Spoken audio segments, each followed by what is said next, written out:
माघ पौर्णिमा व्रतकथा. एका पौराणिक कथेनुसार कांतिका नगरात धनेश्वर नावाचा ब्राह्मण राहत होता. दररोज मिळत असलेल्या भिक्षा आणि दान यावर त्याची जीविका सुरू होती. त्याला संतान नव्हती.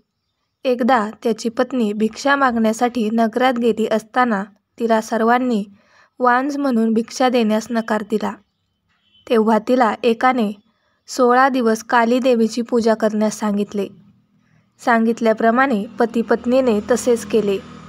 त्यांची भक्ती बघून 16 दिवसानंतर देवी प्रकट झाली आणि देवीने ब्राह्मणाच्या पत्नीला गर्भवती होण्याचा आशीर्वाद दिला आणि म्हटले की आपल्या सामर्थ्यानुसार प्रत्येक पौर्णिमेला दिवा लावा. या प्रकारे प्रत्येक पौर्णिमेला दिवे वाढवत जावे जोपर्यंत किमान 32 दिवे होत नाही. मग ब्राह्मणाने आपल्या पत्नीला पूजेसाठी झाडावरून आंब्याचं कच्चं फळ तोडून दिले आणि पूजा केल्यावर त्याची पत्नी गर्भवती झाली.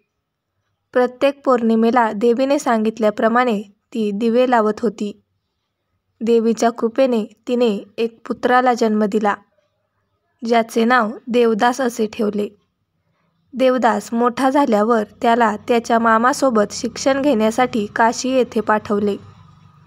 काशीत असे काही घडले की धोक्याने देवदासचे विवाह झाले. देवदास म्हणाला की तो अल्पायू आहे, तरी बळजबरी त्याचे विवाह केले गेले. जेव्हा देवदासला घेऊन जाण्यासाठी काळ आला तर ब्राह्मण दंपतीने पौर्णिमेचे व्रत केलं होतं, म्हणून काळ त्याला घेऊन जाण्यास असमर्थ ठरला.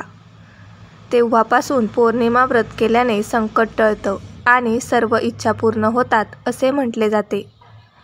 अशाच नवनवीन कथा ऐकण्यासाठी मराठी नॉलेज यूट्यूब चॅनलला लाईक करा, शेअर करा आणि सबस्क्राईब करा.